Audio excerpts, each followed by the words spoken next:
परमात्मा नारायण में विश्वास करने वाले परम भक्त हो, इसलिए भगवान की दिव्य लीलाओं को तुम श्रवण करना चाहते हो। भगवान श्री कृष्ण की उन लीलाओं का वर्णन अवश्य तुझे मैं सुनाऊंगा, क्योंकि एक बात समझ लो, भगवान श्री कृष्ण की जो लीलाएं हैं वह समस्त कलिमलों को सदा के लिए धो डालती है। सुखदेव जी कहते हैं, एक बार लाखों दैत्य ने घमंडी राजाओं का स्वरूप धारण करके पृथ्वी पर अनाचार, अत्याचार, व्यभिचार का साम्राज्य स्थापित कर दिया। धर्म कर्म सबको बाधा पहुंचाने लगे। इतना प्रभाव हुआ कि अस भ्रष्टाचारा भात संसारा, धर्म सुनिए नहीं काना, ते ही बहुविधि त्रासई देश निकासई, जो कहे वेद पुराना।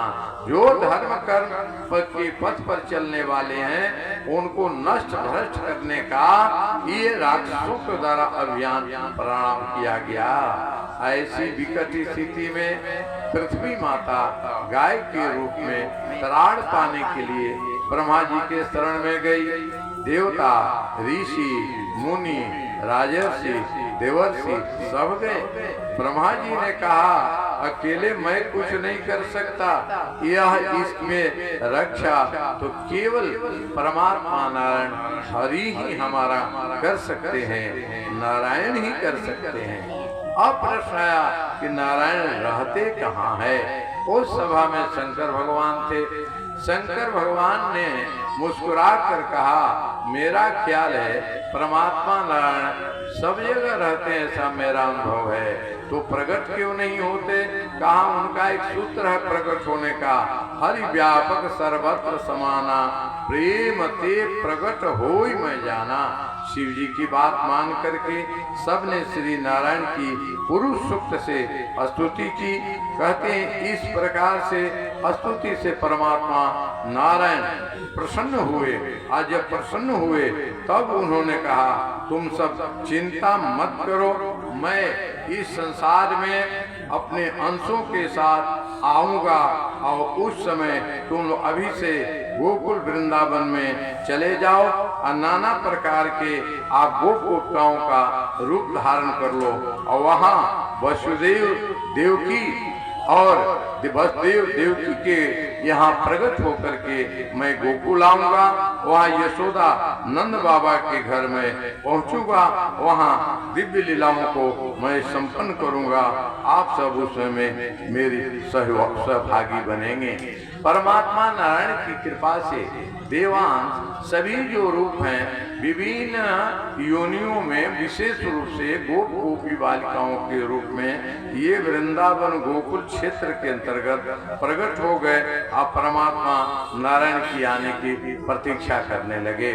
इधर देवकी माता का विवाह वसुदेव जी से संपन्न होता है। अविवाह के क्रम में आकाशवाणी होती है कि देवकी के 8वें गर्भ से जो संतान उत्पन्न होगी वह संतान तुम्हारे काल का कारण बनेगा। कहते हैं, इस प्रकार से सावधान हो गया और अपने बहन और बहनोई दोनों को ले करके जेल में डाल देता है और एक एक संतानों को लेकर के वह मारना प्रारंभ कर देता है। पहली देवकी माता की संतान होती है, उसका नाम कीर्तिमान है, उसे वध कर डालता है। उसके पश्चात एक एक करके सभी को लाता है और जेल में बंद किए माता से छीन करके पत्थर पर पटक करके उनका जीवन लीला समाप्त कर देता है। एक एक करके 6 देवकी माता के संतानों को वध कर डाला। विचार करेंगे, अब 7वां और 8वां गर्भ की बात है जो आकाशवाणी हुई है। अब विचार किया, एक समय की बात है, त्रेता में राम जी का वनवास हो गया था और उस वनवास के क्रम में कुछ ऐसे फल आए कि लखन लाल के लिए असह्य था, सहन नहीं कर सके। इसलिए लखन लाल ने कहा, भैया अगर लीला भूमि भारत में अगर कभी पुनः अवतार लेना हो तो तुम बड़े भाई नहीं बनोगे, मुझे बड़ा भाई बनाओगे, तुम छोटा रहोगे, मैं बड़ा रहूंगा। राम जी ने कहा भैया लक्ष्मण ऐसा क्यों करना चाहते हो? इसलिए भैया कि अगर मैं बड़ा भाई होता तो आपको वन में मैं नहीं आने देता, क्योंकि उस समय मेरा आदेश चलता। इसलिए अब अगर अवतार आपको लेना होगा जीव मात्र के कल्याण के लिए, तब बड़ा भाई मैं बनूंगा, छोटा भाई आप बनेंगे। भगवान उस बात को सुन करके आश्वासन दिया कि द्वापर में जब मैं आऊंगा लखन भैया तो तुम बड़ा भैया बनोगे, मैं छोटा भैया बनूंगा। अब तो 6 गर्भ मार चुका है कंस, अब 2 ही गर्भ बचा है, इसलिए बड़ा भाई लखन होंगे कब? जब 7वां गर्भ से आएंगे तब। यह जान करके परमात्मा नारायण भगवान ने लखन लाल को माता जी के गर्भ में योग माया की कृपा से प्रविष्ट कराते हुए वहां से समय से पहले जब गर्भ में इनका प्रकट होता है, माता देवकी का सौंदर्य रूप में निखार आ जाता है, शरीर से खुशबू निकलने लगती है और देवता स्तुति करने लगते हैं। कंस को विश्वास हो गया जरूर इस बार वह मेरा हत्यारा ही इस गर्भ में पल रहा है। पहरा बढ़ा दिया, हाथ में हथकड़ी, पाँव में पकड़ी लगा दिया, जेल में डबल पहरा डलवा दिया। परमात्मा जब गर्भ की लीला करते हुए गए तो योग माया को उन्होंने प्रेरणा दिया कि देखो ये माता के गर्भ में ये शेषनाग पल रहे हैं, इन्हें तो ले जाकर रोहिणी के गर्भ में प्रवेश करा दो। रोहिणी के गर्भ में तो कर्षण करके योग माया ने रोहिणी के गर्भ में इस 7वें गर्भ को प्रवेश करा दिया, जिससे बलदाऊ भैया, बलराम भैया या रामानुज प्रकट हुए। अब गर्भ की प्रतीक्षा जेल वाले कर रहे हैं, कंस कर रहे हैं कि अब कोई न कोई अब होगा। 9 महीना बीत गया, 10 महीना बीत गया, 11 बीत गया, 12 बीत गया। गुरु माता देवकी गर्भवती हैं, अब कोई लक्षण दिखनाई पड़े। अब कंस को लगा कि कोई मेरे साथ विश्वासघात किया है, कोई मेरे शत्रु से मिला हुआ है। ऐसा माता पूर्व में तो गर्भवती दिखलाई पड़ती थी, आखिर गर्भ गया कहाँ? बड़ा चिंतित होने लगा, सोचने लगा, लेकिन उत्तर इसे नहीं मिला। अब ताला बदल दिया, जेल का ताला बदल दिया, कड़ियां बदल दिया, हाथ की हथकड़ी, पाँव की पकड़ी बदल करके डबल जड़ दिया। का जरूर मेरे साथ भी। इतना ही नहीं, जो सैनिक के पहारा पर लगाए गए थे, द्वार पर लगाए गए थे, सबको वहां से स्थान बदल दिया और नए विश्वस्त सैनिकों को जेल खाना में पहारा पर लगा दिया। समय बीता। इस बार पुनः माता के गर्भ में स्वयं परमात्मा नारायण का प्रवेश होता है। उस समय माता जी का सौंदर्य का क्या बखान कोई कर सकता है? सुंदर, पहले से ही देवकी माता लक्ष्मी स्वरूपा तो है ही, उनका पावन स्वरूप देख करके और उनके शरीर से निकलते हुए खुशबू को देख करके इस बार कंस को विश्वास हो गया, ये निश्चित रूप से 8वां गर्भ जो आकाशवाणी हुई थी वह मेरा हत्यारा इसके गर्भ में पल रहा है। अब मैं बचने वाला नहीं। यदि पहारा में कोई कोताही हो गई तो अब कंस बचेगा नहीं। इसलिए मरता क्या नहीं करता, जबरदस्त पहारा को डाला। पहारा पहरुओं को प्रतिनियुक्त किया, होने लगी। अब 4-5 महीने के बाद होता क्या है कि अपने से जेल में घड़ी घंट की आवाज सुनाई पड़ता है, पुरुष सूक्त सुनाई पड़ने लगा। कहते हैं शंख की ध्वनि आने लगी, घड़ी घंट की ध्वनि आने लगी। और सुबह जब होता है तो जेल में कहते हैं दुर्लभ जो इस भूमंडल पर पुष्प नहीं है, स्वर्गीय जो पुष्प हैं वह जेल में भरे पड़े पड़ते हैं। अब जेल में फूलों की वर्षा होने लगी। यह बात जब कंस को मिला, पूरा विश्वास हो गया कि वह आने वाला ही है। अब जेल में जो लगाया गया पहाड़ सफाई के लिए, तो सफाई पुष्प को सफाई करते करते थक जाते हैं। जैसे 12 बजता है, नित्य परमात्मा नारायण की पुरुष सूक्त से स्तुति होने लगती है, घड़ी घट बजने लगता है और खुशबू बढ़ने लगती है, सुगंधी फैल जाती है, जो केवल अब जेल में नहीं, पूरा मथुरा मंडल में स्तुति की गूंज होने लगी। शंख की ध्वनि, घड़ी घंट की ध्वनि सबको सुनाई पड़ने लगी। कंस अब बड़ा बेचैन रहता है, आखिर क्या होगा। समय धीरे धीरे बीतता गया, समय धीरे धीरे बीतता गया। भादों का महीना आया, कृष्ण पक्ष आया, दूज की तिथि, तीज की तिथि, चौथ, पंचमी, षष्ठी की तिथि आई, सप्तमी की तिथि आई, तो जेल में पहले से ही घड़ी घंटा पुष्पों की बरसात शुरू हो गई। पहाड़ा खड़ा कर दिया। आज अष्टमी की तिथि है। अष्टमी की जब तिथि आई तो सुखदेव जी कहते हैं, हे राजन परीक्षित, जब भगवान श्री कृष्ण का प्राकट्य का समय अति निकट है तो आकाश के सभी नक्षत्र, ग्रह, तारे शांत सौम्य होने लगे।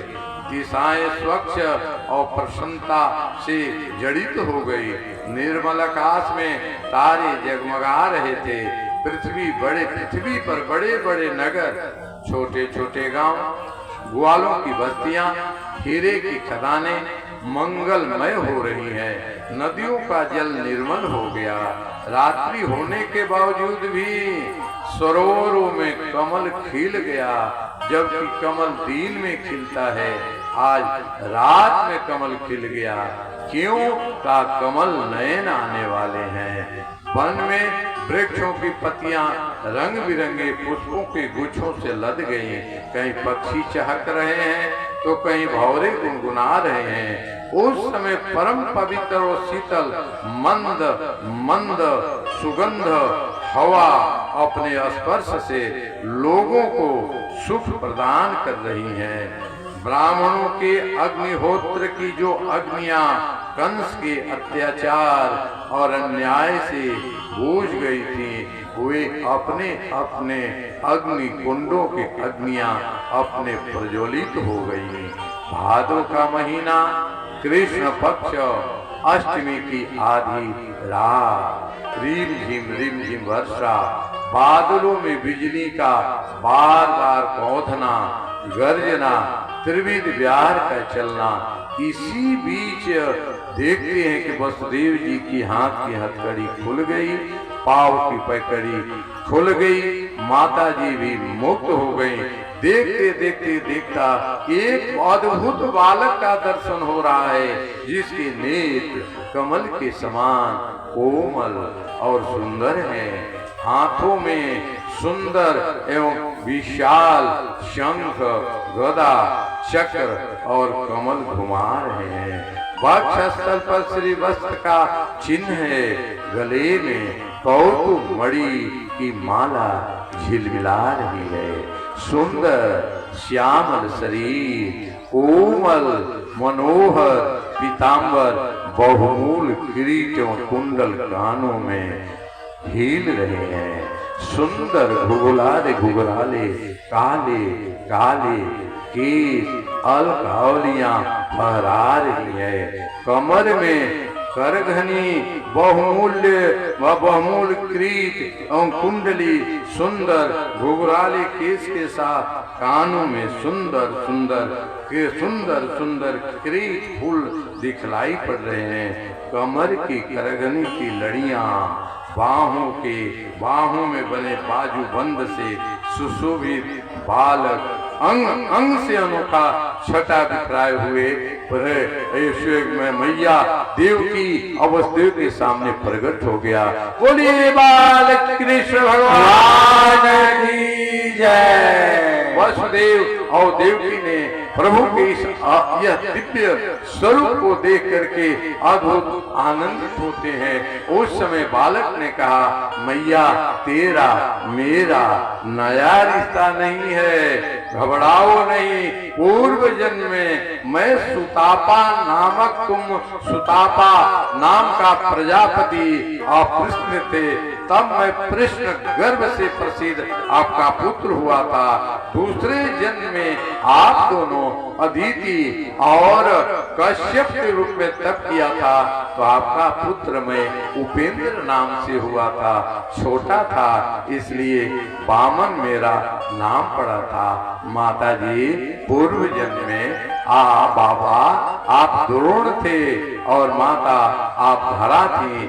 उस समय भी आपका पुत्र के रूप में आया था। इस समय देवकी वसुदेव के रूप में है। आपका मैं पुत्र होकर आया हूँ। मेरे प्रति आप बाल्य भाव ही मेरे प्रति रखेंगे। आपका मैं बालक हूँ, आप मेरे माता पिता हैं। कहा कि ये कैसे होगा?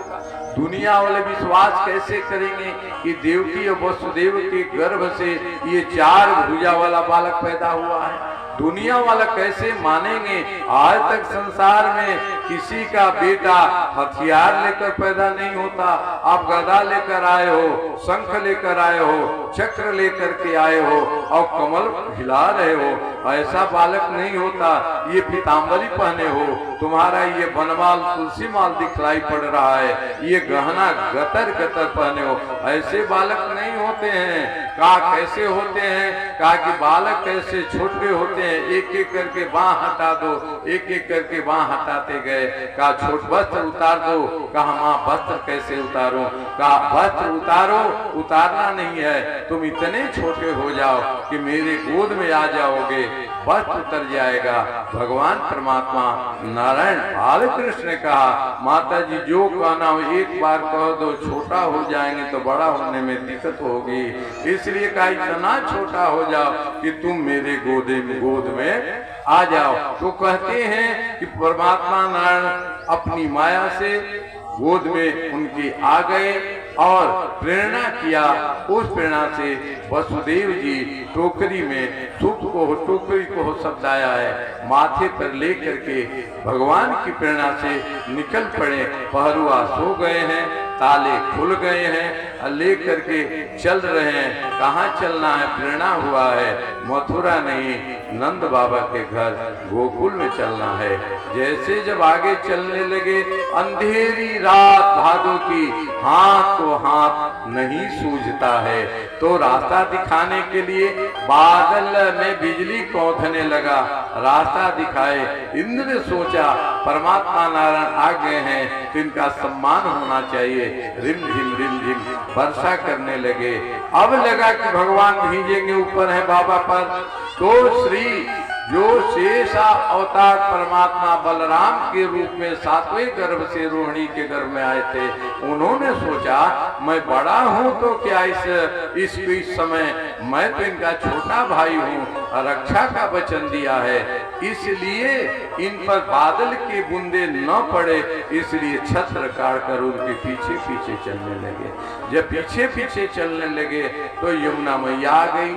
यमुना मैया में बाढ़ आ गया, एकदम बाढ़ आ गया और यमुना मैया में डूब गए। अब कमर तक पानी, आगे पानी बढ़ने लगा, बाढ़ आ गई। अब राजा परीक्षित ने कहा कि ये जब भगवान को लेकर वसुदेव जी जा रहे हैं तो यमुना जी में बाढ़ क्यों आ गया? का बाढ़ का कारण ये है कि ये यमुना जी सूर्यपुत्री हैं, पीछे से देख रही हैं कि आगे आगे वसुदेव बाबा माथे पर बालक को लिए हैं और पीछे से एक नाग छत्र फैला हुए आ रहा है। राम राम मेरा क्या होगा? पहले से हमारे दह में कलिया नाग रह रहा है जो हमारे उस कुंड के जल को विषाक्त कर दिया है, प्रदूषित कर दिया है। इतना विशाल अगर नाग इसमें आ गया तो मेरा जल तो किसी काम का नहीं रहेगा। इसलिए संत कहते हैं उनके मन में कष्ट हुआ, आंख से आंसू आने लगे, इस प्रकार से बाढ़ उमड़ पड़ी। दूसरे संत कहते हैं कि ना ये बात नहीं है, बात ये है कि यमुना जी ने सोचा ये जो माथे पर वसुदेव जी लेकर आ रहे हैं वो सामान्य बालक नहीं, वो ब्रह्मांड नायक परम पिता परमात्मा नारायण है। इनके चरण छूने का इससे बड़ा अवसर कम मुझे मिलेगा। इसलिए ऊपर उठने लगी कि जैसे भगवान का चरण में छू लूं और वैसे मेरा कल्याण हो जाए, ऊपर उठने लगी। तीसरा कारण कहते हैं कि जमुना जी सोची, जमुना जी भी कृष्णा है, काली है, कृष्णा आ रहा है, इसलिए सोचा कृष्ण को देखकर कृष्णा में अगर उत्साह नहीं हो तो मेरी गिनती किसमें होगी। इसलिए आनंद के हिलकोरे लेने लगे। इसलिए इनके आनंद त्रिक से जमुना जी में बाढ़ आ गया। कहते हैं कि तो फिर रास्ता कैसे मिल गया जाने का उस बार? कहा कि जैसे जब पानी लगा कि अब वसुदेव जी डूब जाएंगे, वैसे भगवान कृष्ण जगत पिता नारायण ने अपने पैरों को नीचे लगाया। जमुना मैया ने स्पर्श किया, पानी घुटने तक हो गया। एक संत कहते हैं कि घुटने तक पानी क्यों हो गया, पानी इतना कम क्यों हो गया? संत कहते हैं कि पानी कम इसलिए हो गया कि यमुना मैया ने सोचा कि ये भगवान परमात्मा नारायण है, नाना प्रकार की लीला करने के लिए धरा धाम पर आए हुए हैं। पहले ये नारायण है, जल में तो शयन करते ही हैं, यहाँ भी जल ही जल देखेंगे तो सोचेंगे खेल खिलवाड़ की लीला कहाँ करूँगा। इसलिए जमुना मैया ने जल को हटा करके दिखला दिया, यहाँ खेल के लिए जमीन की भी कमी नहीं है लला।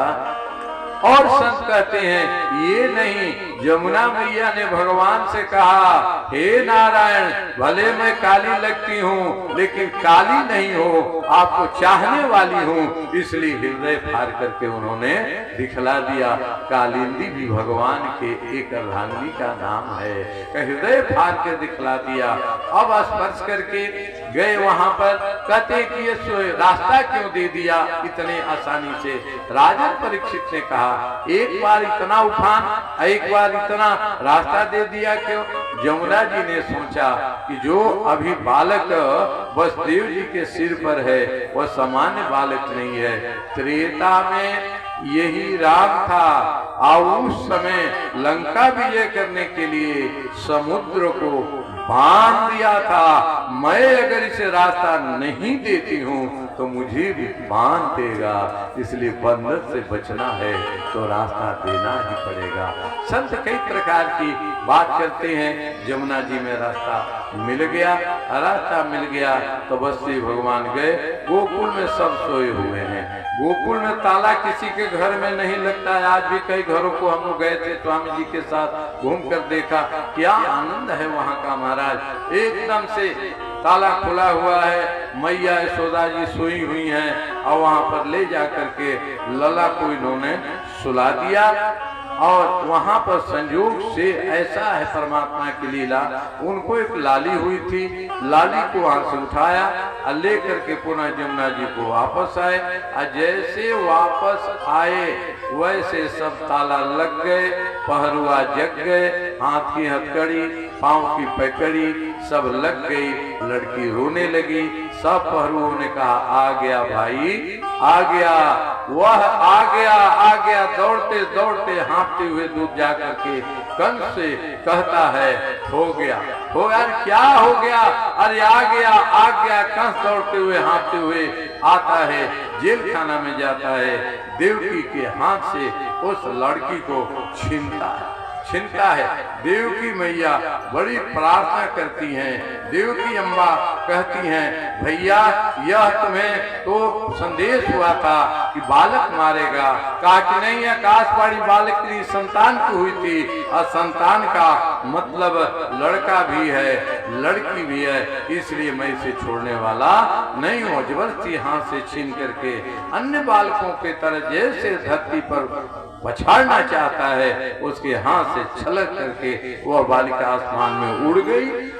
और जैसे ऊपर आंख उड़ा कर देखा, देखते देखते अष्टभुजी बन गई। बोलिए अष्टभुजी मैया की जय। हो गई, सब देखने लगा और कहा, रे कंस तू क्या मुझे मारेगा?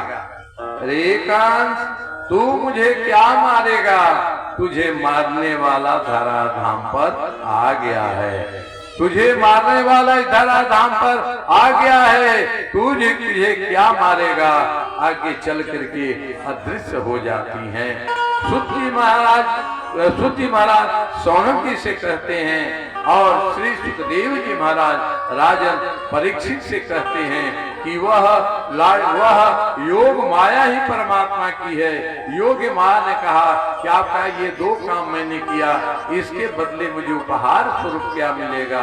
परमात्मा नारायण ने कहा ये दोनों काम तुम करोगे और इस प्रकार से जब जेल की यात्रा तुम्हारी होगी और वहां से तुम जाओगी तो तुम विंध्यवासिनी के नाम से जानी जाओगी। विंध्य क्षेत्र में विंध्य की पर्वतमाला में तुम्हारा आवास होगा, माता के नाम से जानी जाओगी। तुम्हारी वाणी अमोघ होगी, वरदान होगी और मेरे ओर से यह आशीर्वाद है, जो भी दुनिया वाले, जो भी दुनिया की चीज मांगने वाले आए उन्हें दे करके वहां से लौटा देना। जो जीव मेरी भक्ति मांगने के लिए आए वृंदावन का रास्ता दिखला देना। बोलिए विंध्यवासिनी मैया की जय। ये विंध्यवासिनी बन गई। इधर अब कंस बटोर किया, तुरंत गया राजमहल में, बड़ा सा सम्मेलन किया और उसमें विचार कर रहा है आखिर क्या किया जाए, ये कौन सा है, कौन सा ऐसी घटना हुई। वो बालिका ने कहा वह कहाँ जन्मा है, कैसे जन्मा है। इस प्रकार से विचार करने के लिए ये विचार कर ही रहा है, अभी कुछ निर्णय नहीं हुआ है। इधर सुबह हो गई। जब सुबह हो गई तो यशोदा मैया की ननद है, उसका नाम सुनंदा है। सुनंदा ने देखा कि मैया भाभी सोई हुई है और इसके बगल में लला सोया है और लला जो सोया है वह नीचे अब जगह कोई दिखाई नहीं पड़ रहा है। तब तक लला पलंग से नीचे गिरता है, सुनंदा को आवाज आती है और सुनंदा अब चारों तरफ से पूरे गांव में घूम घूम करके कहना प्रारंभ कर देती है, पूरे घर घर में कि प्रारंभ कर देती है मैया को लला हुआ है, मैया को लला हुआ है। सब जगह घूम घूम करके कहना प्रारंभ कर देती है। इधर सरस्वती महारानी प्रकट होकर के ब्रजिका में सुंदर गायन करती हैं कि कैसा ये सुंदर भादों की रात है, कैसी सुंदर महिमा का मंडन करते हुए अपनी जिह्वा से स्वयं रचना की। जिस रचना को उस समय के भोजपुरी भाषा के जानकार लोगों ने अनुवादित किया। आइए जरा सरस्वती जी को वाणी को श्रवण करें कि कैसी ये रात है और कैसे परमात्मा का प्रागट्य हो रहा है।